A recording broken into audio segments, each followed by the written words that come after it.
بشيرا ونذيرا وداعيا إلى الله بإذنه وسراجا منيرا أما بعد فقد قال الله تعالى في كلامه المجيد وفرقانه الحميد أعوذ بالله من الشيطان الرجيم بسم الله الرحمن الرحيم إن الله وملائكته يصلون على النبي يا أيها الذين آمنوا صلوا عليه وسلموا تسليما اللهم صل على سيدنا مولانا محمد وعلى آل سيدنا مولانا محمد اللهم صل على سيدنا مولانا محمد وعلى آل سيدنا مولانا محمد وبعد كورا لجامع المسجد الشمال والشمال المصلين الكرام السلام عليكم ورحمة الله وبركاته আল্লাহ সুবহানাহু ওয়া তাআলা দরবারে শুকরিয়া আদায় করছি যে মহান মালিক আমাদেরকে আজকের জুমায় সমাগত হওয়ার তৌফিক দান করেছেন। ওই জন্য আল্লাহ সুবহানাহু ওয়া তাআলা দরবারে শুকরিয়া আদায় করে অন্তরস্থল থেকে সবাই পড়ে আলহামদুলিল্লাহ।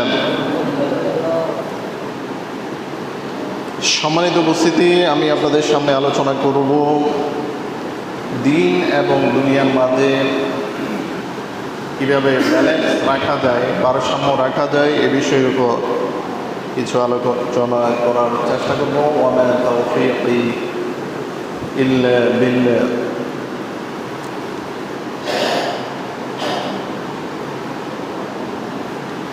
তো দিন এবং দুনিয়া এই দুটি আলাদা কোনো বিষয় নয়, পৃথক কোনো বিষয় নয়।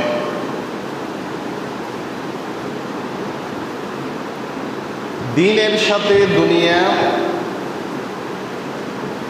ওতপ্রোতভাবে জড়িত, অর্থাৎ একটি আরেকটির সাথে সম্পৃক্ত।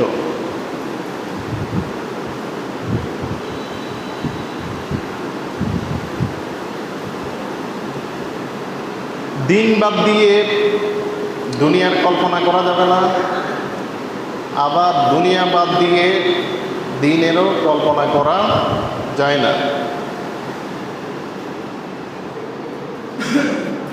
তো সেজন্য আমাদেরকে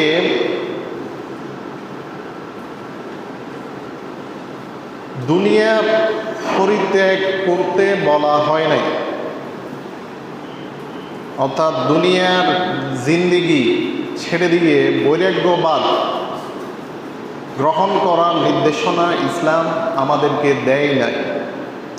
দেয়নি।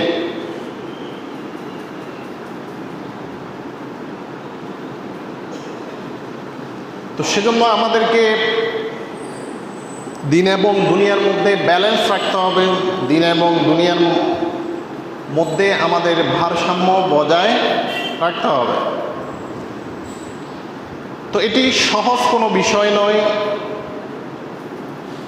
এটি সাধনার বিষয়, মুজাহাদার বিষয়। তো এটি হঠাৎ করে আপনি অর্জন করতে পারবেন না। আপনি যদি ধারাবাহিকভাবে চেষ্টা করেন তাহলে কিছুটা ইমপ্রুভ হবে, আপনি ভারসাম্য বজায়ের ক্ষেত্রে কিছুটা অগ্রগতি লাভ করতে পারবেন, যদিও পরিপূর্ণ ভারসাম্য আপনি বজায় না করতে পারেন।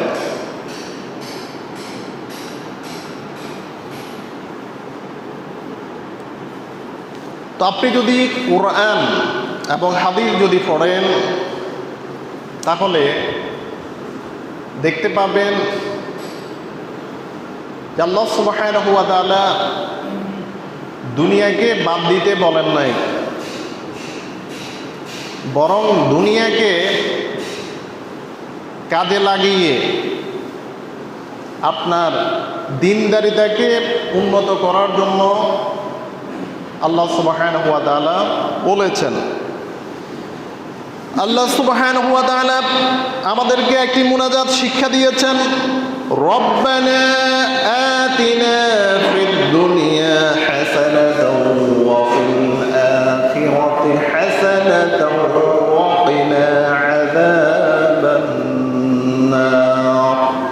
হে আমাদের প্রতিপালক, আমাদেরকে আপনি দুনিয়াতে কল্যাণ দান করুন এবং পরকালে কল্যাণ দান করুন, আর আমাদেরকে জাহান্নামের শাস্তি থেকে রক্ষা করুন।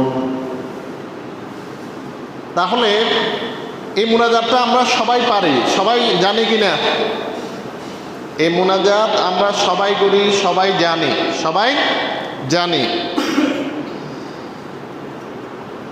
তো এখানে আল্লাহ সুবহানাহু ওয়া তাআলা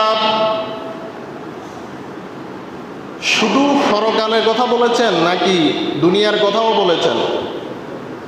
দুনিয়ার কথাও বলেছেন, আবার পরকালের কথাও বলেছেন। তো তার মানে দুনিয়া এবং পরকালের মাঝে আপনাকে ব্যালেন্স রাখতে হবে, ভারসাম্য বজায় রাখতে হবে। আপনি যদি ভারসাম্য বজায় রাখেন দিন এবং দুনিয়ার মাঝে, তাহলে আল্লাহ সুবহানাহু ওয়া তাআলা আপনাকে জাহান্নামের শাস্তি থেকে মুক্তি দিবেন। সুবহানাল্লাহ বলেন।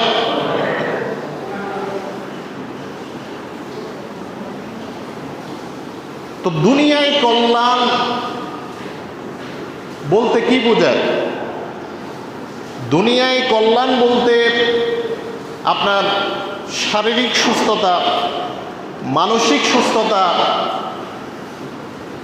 এরপরে আপনার সতীসাধ্যী স্ত্রী, আপনার অনুগত ফ্যামিলি, পরিবার, এরপরে আপনার জ্ঞান, আপনার প্রশস্ত রিজিক,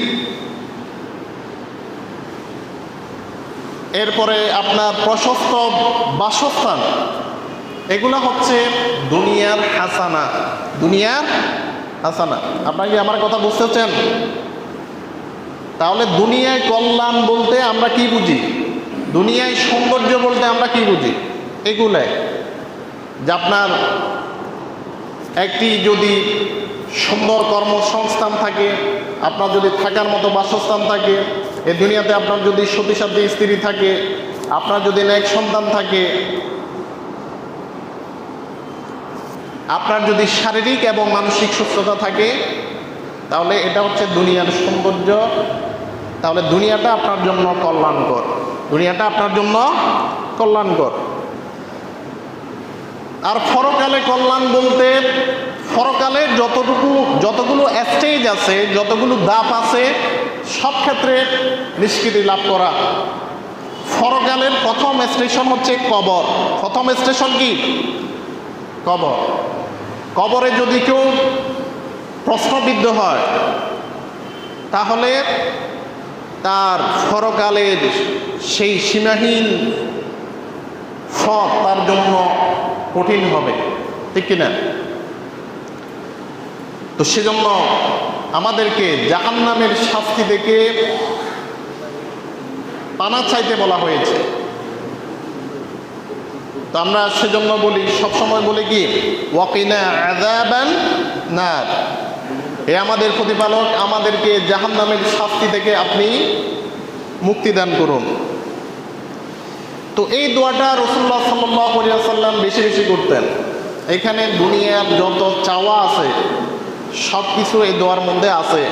আপনার দুনিয়ার জীবনে যা প্রয়োজন সব কিছু এই দোয়ার মধ্যে আছে। পরকালে আপনার যা কিছু প্রয়োজন এই দোয়ার মধ্যে আছে।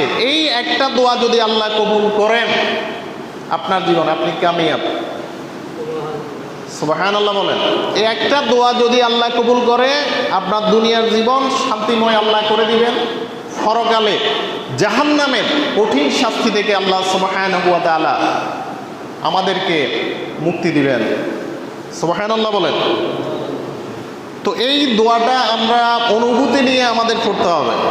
বুঝা যাচ্ছে কিনা? অনুভূতি নিয়ে, যে এই দোয়ার মধ্যে আমি কি চাচ্ছি সেই অনুভূতি নিয়ে যদি আমরা দোয়া করি ইখলাসের সাথে, তাহলে আল্লাহ সুবহানাহু ওয়া তাআলা আমাদের দোয়া কবুল করবেন ইনশাআল্লাহ।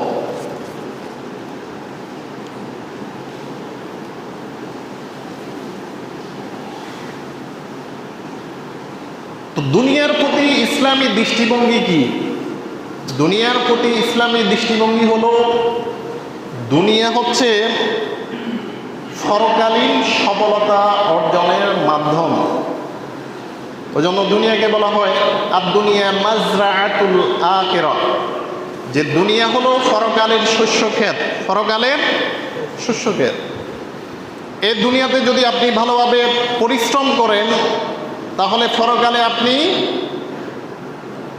সফলতা লাভ করবেন।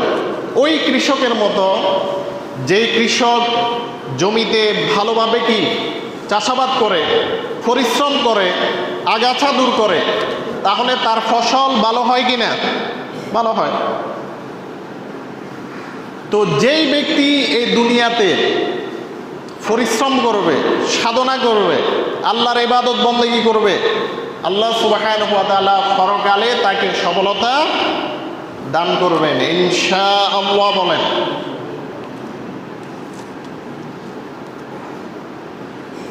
তাহলে এটি হলো দুনিয়ার ব্যাপারে ইসলামী দৃষ্টিভঙ্গি, যে দুনিয়াকে আমরা ইবাদত হিসাবে গ্রহণ করব। এই দুনিয়ায় যদি আমরা আল্লাহর নির্দেশনা, রাসূলুল্লাহ সাল্লাল্লাহু আলাইহি ওয়াসাল্লামের অনুষ্ঠিত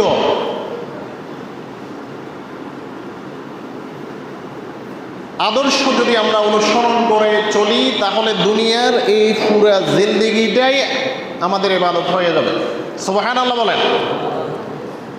আপনার 24 ঘন্টা ইবাদত হয়ে যাবে যদি আপনি আল্লাহর নির্দেশ,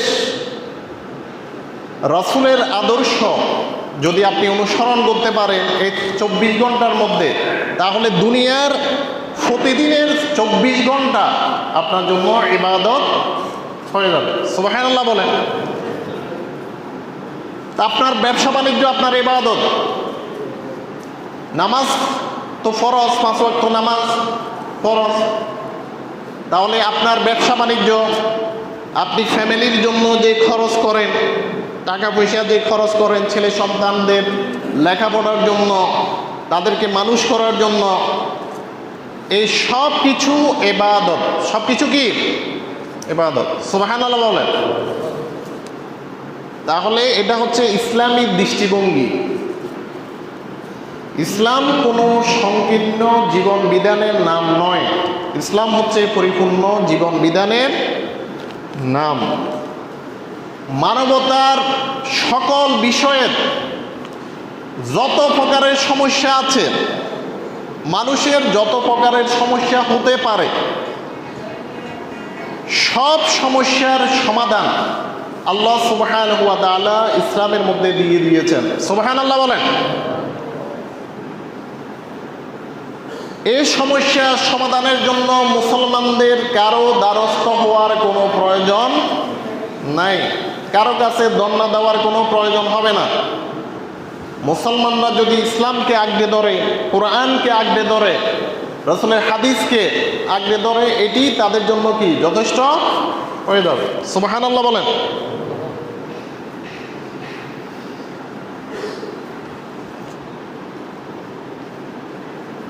তো আপনি যদি এই দুনিয়াতে যদি পরিশ্রম না করেন, আপনার যদি আয় রোজগারের যদি ব্যবস্থা না থাকে, আপনি কি ইবাদত করতে পারবেন? বলেন। সুস্থ থাকার জন্য ব্যালেন্স ডায়েট গ্রহণ করার প্রয়োজন আছে কিনা? আছে না? সুষম খাবার গ্রহণ করার প্রয়োজন আছে কিনা? আপনি যদি খাবার গ্রহণ না করেন কয়েকদিন লাগাতার, আপনি অসুস্থ হয়ে যাবেন কিনা? হয়ে যাবেন না? তাহলে আপনি যদি ভালোভাবে যদি ইবাদত করতে চান, তাহলে আপনাকে পরিমিত খাবার গ্রহণ করতে হবে, ঠিক কিনা? তা আপনি যদি খাবার যদি গ্রহণ করতে চান, আপনাকে উপার্জন করতে হবে, ঠিক কিনা? তা এখন উপার্জন কিভাবে আপনি উপার্জন করবেন সেটা দেখার বিষয়।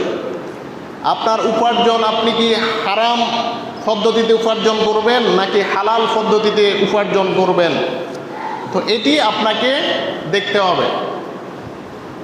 তবে আপনাকে উপার্জন করতে হবে, উপার্জন করতে হবে।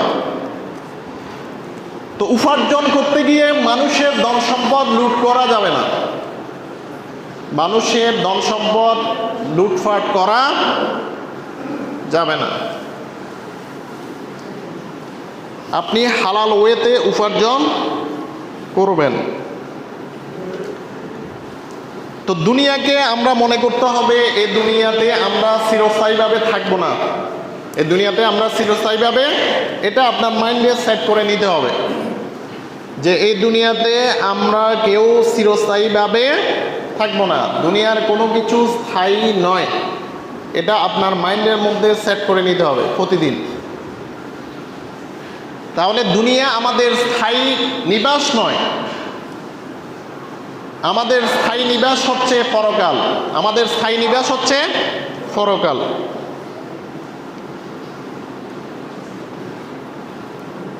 আল্লাহ সুবহানাহু ওয়া তাআলা বলেছেন, فَإِذَا فَرَغْتَ فَانصَبْ وَإِلَى رَبِّكَ فَارْغَب।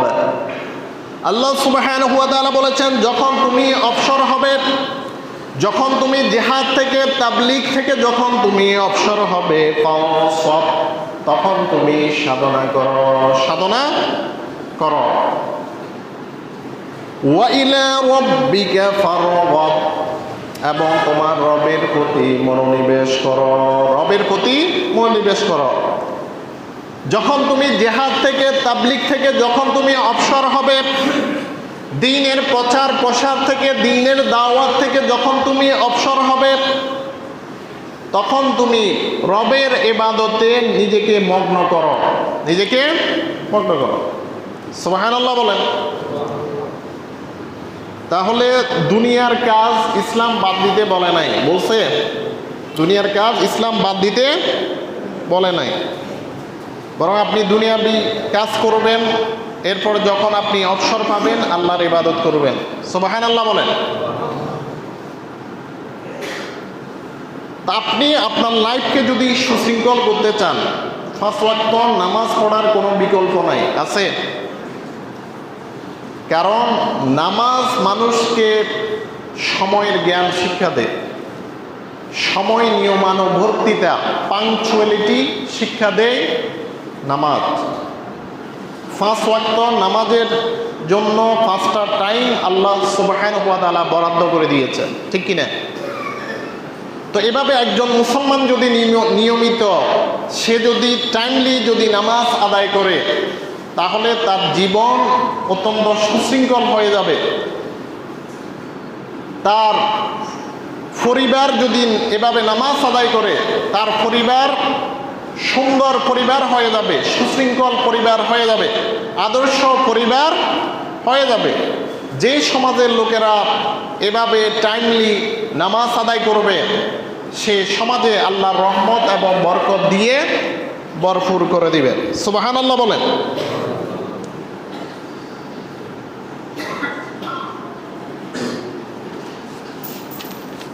তো আমরা দুনিয়া কামাই করতে গিয়ে আমরা হারাম পন্থা আমরা অবলম্বন করব না, বরং দিনদারিটা ঠিক রেখে আমাদের দুনিয়া অর্জন করতে হবে। আল্লাহ আমাদেরকে তৌফিক দান করুন, সবাই বলেন আমিন।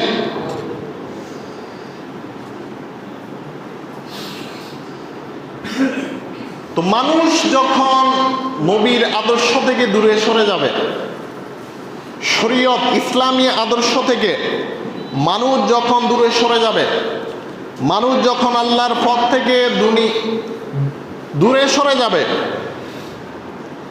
তখন তার সব চিন্তা ভাবনার কেন্দ্রবিন্দু হবে দুনিয়া। ঠিক কিনা? সে দুনিয়া জাগ্রত অবস্থায় দুনিয়া দেখবে, ঘুমের মধ্যেও সে দুনিয়া দেখবে, ঘুম থেকে ওঠার পরেও কি দেখবে? দুনিয়া দেখবে। সে আর দিনকে খুঁজে পাবে না।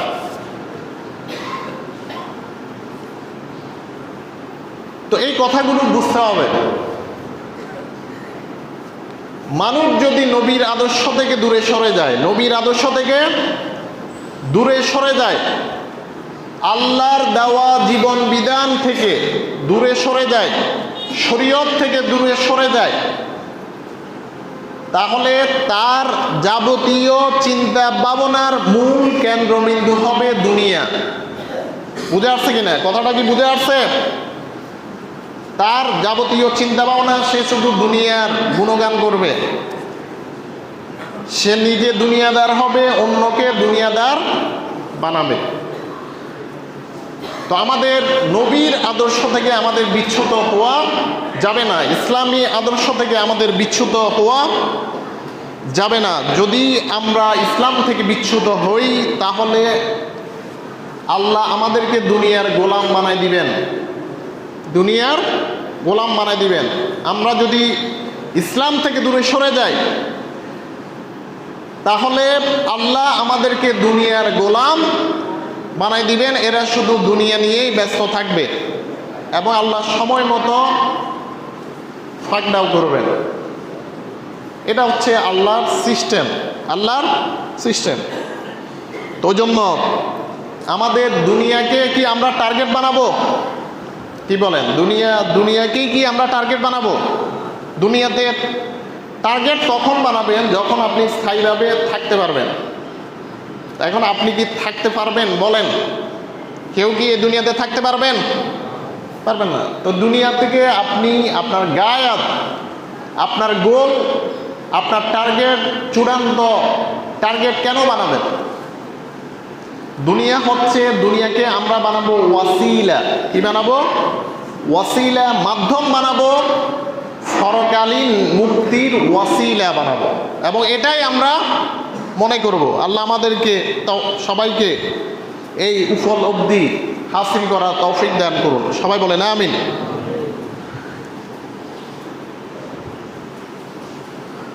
আল্লাহ সুবহানাহু ওয়া তাআলা বলেছেন, ইন্না লানানসুরু রুসুলানা ওয়াল্লাযীনা আমানু ফিল হায়াতিদ দুনিয়া ওয়া ইয়াওমা ইয়াকুমুল আশহাদ। আল্লাহ সুবহানাহু ওয়া তাআলা বলেছেন, আমি আমার রাসূলদেরকে সাহায্য করব, অবশ্যই সাহায্য করব। ওয়াল্লাযীনা আমানু, যারা ঈমান এনেছে তাদেরকে আমি সাহায্য করব, অবশ্যই আমি সাহায্য করব। ফিল হায়াতিদ দুনিয়া, দুনিয়ার জীবনে। ওয়া ইয়াওমা ইয়াকুমুল আশহাদ, এবং সেদিন আমি সাহায্য করব যেদিন সাক্ষীরা দণ্ডায়মান হবে। সাক্ষীরা দণ্ডায়মান হবে যেদিন, সেদিন আমি তাদেরকে সহযোগিতা করব, অর্থাৎ কিয়ামতের দিন তাদেরকে সহযোগিতা করব। সুবহানাল্লাহ বলেন। এটা হচ্ছে আল্লাহর ওয়াদা, নবী রাসূলদের জন্য আল্লাহর ওয়াদা, ঈমানদারদের জন্য আল্লাহর ওয়াদা। তো এই সাহায্য আপনিও পাবেন যদি আপনার নাম যদি আল্লাহর ঈমানদারদের কাতারে যদি আপনার নাম যদি থাকে লিস্টে, তাহলে এই সাহায্য আপনি পাবেন। কারণ এটা কোরআনের সুস্পষ্ট আয়াত, ঠিক কিনা? এতে সন্দেহের কোনো গুঞ্জাইশ নাই, সন্দেহের কোনো সম্ভাবনা নাই। সুবহানাল্লাহ বলেন। এখন আপনাকে ঈমানদার হইতে হবে, আপনাকে, আমাকে, সবাইকে ঈমানদার হতে হবে, সাচ্চা ঈমানের অধিকারী হতে হবে। তাহলে এই দুনিয়াতেও ঈমানদারদের জন্য আল্লাহর সাহায্য অবধারিত। তো আপনি প্রশ্ন করতে পারেন যে যে আল্লাহ তাআলা তো নবীদেরকে পরীক্ষা করেছেন, অনেক নবী শাহাদাত বরণ করেছেন, এরপর আমাদের প্রিয় নবী মাতৃভূমি ছাড়া হয়েছেন, তো তাহলে আল্লাহ কিভাবে সাহায্য করেছেন? আপনি যদি দেখেন রাসূল সাল্লাল্লাহু আলাইহি ওয়াসাল্লামের হিজরত, এটা ইসলামের জন্য টার্নিং পয়েন্ট ছিল। এই হিজরত হচ্ছে মুসলমানদের বিজয়ের সূচনা, ঠিক কিনা? রাসূলুল্লাহ সাল্লাল্লাহু আলাইহি ওয়াসাল্লাম মদিনায় হিজরত করে সেখানকার সব মানুষকে ঐক্যবদ্ধ করে প্রথমে যাবতীয় ভেদাভেদ দূর করেছেন, ঠিক কিনা? আপনি যদি রাসূলুল্লাহ সাল্লাল্লাহু আলাইহি ওয়াসাল্লামের মাদানী জীবন যদি পড়েন, দেখবেন রাসূলুল্লাহ সাল্লাল্লাহু আলাইহি ওয়াসাল্লাম সব মানুষকে ঐক্যবদ্ধ করেছেন। আস্তে আস্তে যখন ইসলাম শক্তিশালী যখন হয়েছে, তখন ইসলামী হুকুমত রাসূলুল্লাহ সাল্লাল্লাহু আলাইহি ওয়াসাল্লাম কায়েম করে সেখানে আদল এবং ইনসাফ প্রতিষ্ঠা করেছেন। সুবহানাল্লাহ বলেন। তো আমাদের কাছে মনে হবে যে আমরা যদি বাহ্যিকভাবে দেখি এটা তো ক্ষতিকর, দ্বীনের জন্য, ইসলামের জন্য ক্ষতিকর, অথচ আল্লাহ এটার মধ্যেই রেখেছেন বিজয়। এটার মধ্যেই রেখেছেন কি? দ্বীনের বিজয়, যেটা মানুষ বুঝতে পারে না, মানুষ বুঝতে পারে না। আল্লাহ সুবহানাহু ওয়া তাআলা বলেছেন, ওয়ালাকাদ কাতাবনা ফিজ জাবুরি মিন বা'দির যিকরি ইন আন্নাল আরদা ইয়ারিসুহা ইবাদিয়াস সালিহুন। আল্লাহ সুবহানাহু ওয়া তাআলা বলেছেন, ওয়ালাকাদ কাতাবনা ফিজ জাবুর, আমি জাবুর কিতাবের মধ্যে উপদেশের পরে লিখে রেখেছি, আন্নাল আরদা ইয়ারিসুহা ইবাদিয়াস সালিহুন, এই পৃথিবীর অধিকারী হবে আল্লাহর নেককার বান্দারা। কারা অধিকারী হবে? আল্লাহর নেককার বান্দারাই অধিকারী হবে এই পৃথিবীর। তো তাদেরকে আল্লাহ সুবহানাহু ওয়া তাআলা বিভিন্ন পরীক্ষায় আল্লাহ সুবহানাহু ওয়া তাআলা নিমজ্জিত করবেন। এরপরে আল্লাহ সাহায্যের যখন উপযুক্ত তাদেরকে তখন সাহায্য করবেন এবং ইসলামের বিজয় দান করবেন। তো যেভাবে আল্লাহ সুবহানাহু ওয়া তাআলা অতীতে করেছেন, ইব্রাহিম আলাইহিস সালামকে নমরুদের কবল থেকে মুক্তি দান করেছেন, মূসা আলাইহিস সালামকে ফেরাউনের কবল থেকে মুক্তি দান করেছেন, তো একইভাবে আল্লাহ কিয়ামত পর্যন্ত এর ধারাবাহিকতা বজায় রাখবেন। সুবহানাল্লাহ বলেন। তো শর্ত হলো মজবুত ঈমানের অধিকারী হতে হবে, মজবুত ঈমানের অধিকারী হতে হবে, আমলে সালেহ থাকতে হবে, নেক আমল থাকতে হবে। আমলে সালেহ যদি না থাকে, মুসলমানরা আজকের পৃথিবী থেকে নেতৃত্ব হারা কেন? কারণ মুসলমানদের আমলের মধ্যে ত্রুটি দেখা দিয়েছে। তাদের মধ্যে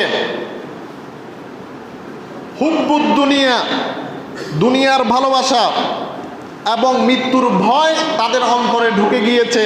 ওই জন্য আল্লাহ সুবহানাহু ওয়া তাআলা এই পৃথিবীর ক্ষমতা থেকে তাদেরকে মাইনাস করে দিয়েছেন। কারণ তারা তাদের এই আমলে সালেহ, এই যোগ্যতা তারা ধরে রাখতে পারে নাই। তো মুসলমানরা যদি আবার যোগ্যতা যদি অর্জন করতে পারে, তো সারা বিশ্বে মুসলমানদের হাতে আল্লাহ সুবহানাহু ওয়া তাআলা নেতৃত্ব তুলে দিবেন ইনশাআল্লাহ। তো মুসলমানদের দুনিয়াকে টার্গেট বানানো যাবে না, দুনিয়াকে বানাইতে হবে ওয়াসিলা। দুনিয়াকে বানাতে হবে কি? ওয়াসিলা, মাধ্যম বানাতে হবে, পরকালীন মুক্তি লাভের মাধ্যম, জান্নাত লাভের মাধ্যম বানাতে হবে। তাহলে আল্লাহ সুবহানাহু ওয়া তাআলা আমাদেরকে পরকালে কামিয়াবি দান করবেন, দুনিয়াতে বিজয় দান করবেন।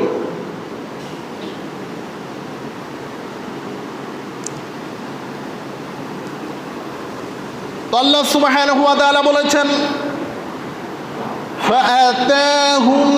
فآتاهم الله ثواب الدنيا وحسن وحسن ثواب الآخرة والله يحب المحسنين আল্লাহ সুবহানাহু ওয়া তাআলা বলেছেন ফাআতাহুমুল্লাহু সাওয়াবাদ দুনিয়া, অতঃপর আমি তাদেরকে দুনিয়ায় পুরস্কার দান করলাম ওয়া হুসনা সাওয়াবিল আখিরাহ, পরকালীন পুরস্কার হচ্ছে সর্বোৎকৃষ্ট সবচেয়ে উন্নত। আর আল্লাহ সৎকর্মশীলদেরকে ভালোবাসেন। আল্লাহু ইউহিব্বুল মুহসিনিন। সুবহানাল্লাহ বলেন।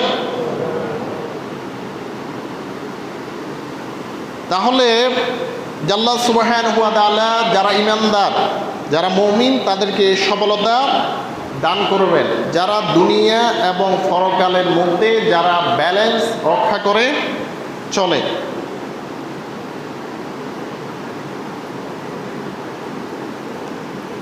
তো কোরআনের মধ্যে দুনিয়ার নিন্দা কেন করা হয়েছে?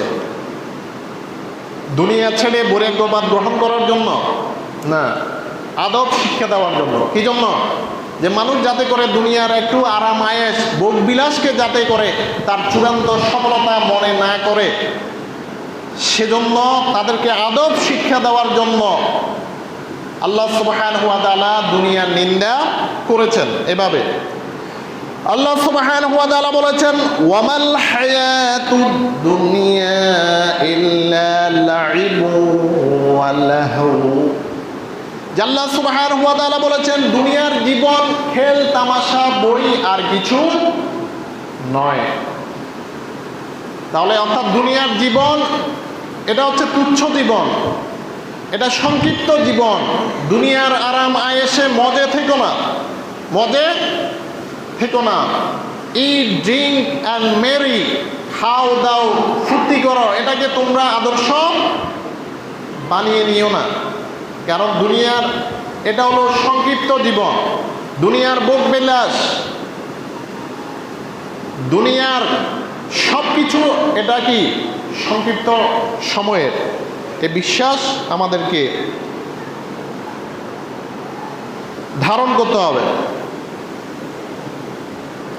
এরপর আল্লাহ সুবহানাহু ওয়া তাআলা বলেছেন ওয়াদরিব লাহুম মাসালাল হায়াতিদ দুনিয়া কামাইন আনজালনাহু মিনাস সামাই ফাখতালাতা বিহি নাবাতুল আরদ فأصبح هشيما تذروه الرياح وكان الله على كل شيء مقتدرا। আল্লাহ সুবহানাহু ওয়া তাআলা বলেছেন হে রাসূল, আপনি মানুষদের সামনে দুনিয়ার দৃষ্টান্ত আপনি পেশ করুন। দুনিয়ার দৃষ্টান্ত হলো আকাশ থেকে বর্ষিত হওয়া পানির মতো। ফাখতালাতা বিহি নাবাতুল আরদ, এরপরে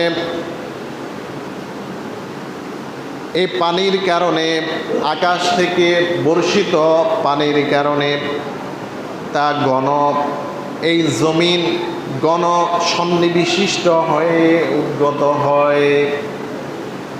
ফাসবাহা হাসিমা ওয়া তাযরুহুর রিয়াহ, এরপরে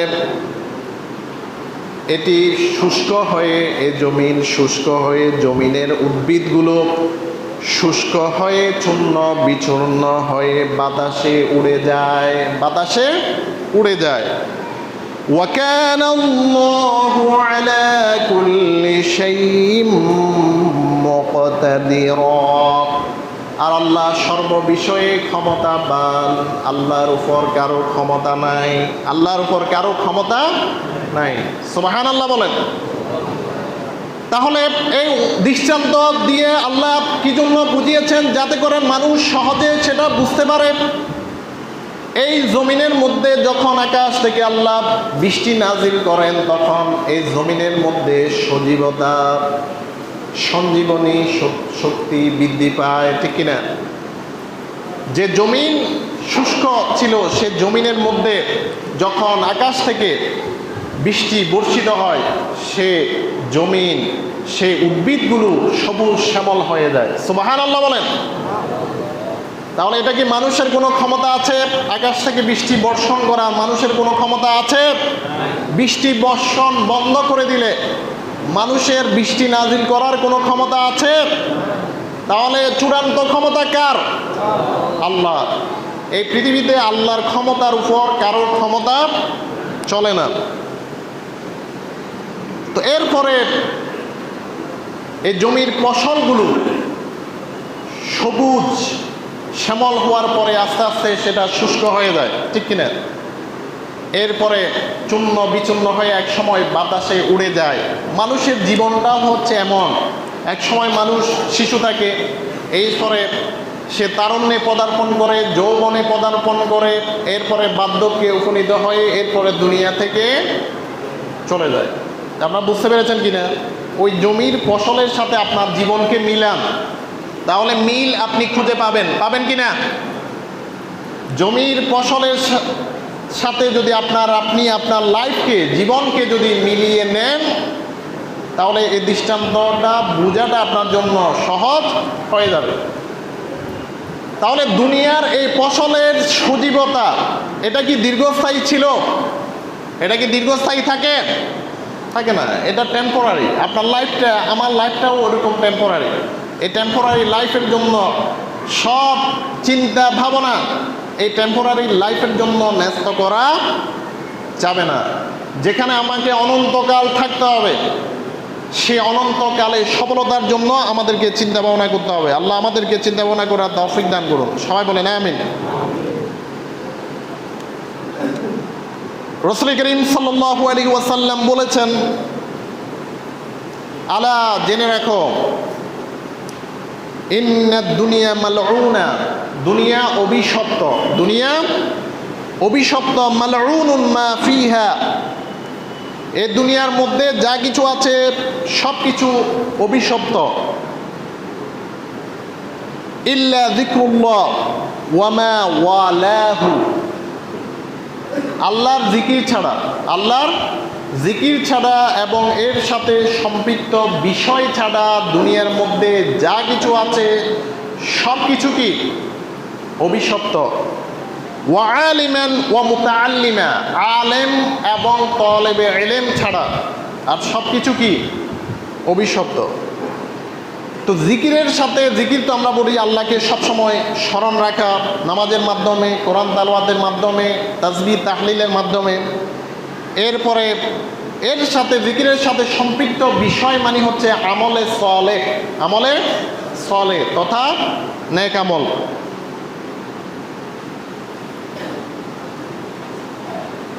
তাহলে যত প্রকারের নেক আমল আছে এই সব কিছু জিকিরের সাথে সম্পৃক্ত বিষয়। তাহলে যে আমরা আমাদের কি বাড়াতে হবে?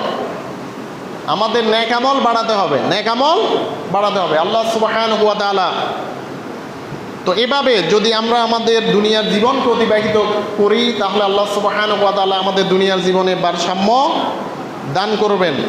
যেভাবে রাসূলুল্লাহ সাল্লাল্লাহু আলাইহি ওয়াসাল্লামের জীবনের মধ্যে ভারসাম্য ছিল, রাসূল সাল্লাল্লাহু আলাইহি ওয়াসাল্লাম বিয়ে শাদী করেছেন, এরপরে ব্যবসা করেছেন, রাসূলুল্লাহ সাল্লাল্লাহু আলাইহি ওয়াসাল্লাম জিহাদ করেছেন, এরপরে রাসূলুল্লাহ সাল্লাল্লাহু আলাইহি ওয়াসাল্লাম তালিম দিয়েছেন, এরপরে রাসূলুল্লাহ সাল্লাল্লাহু আলাইহি ওয়াসাল্লাম যুদ্ধের ময়দানে তিনি কি সেনাপতি ছিলেন, এরপরে রাসূলুল্লাহ সাল্লাল্লাহু আলাইহি ওয়াসাল্লাম রাষ্ট্রনায়ক ছিলেন।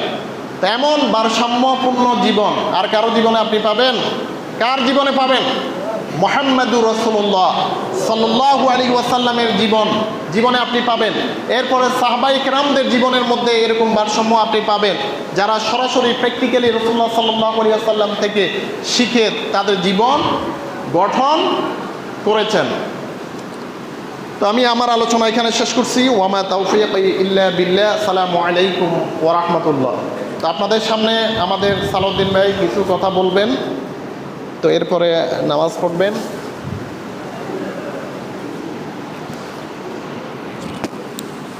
আউযু বিল্লাহি মিনাশ শাইতানির রাজীম।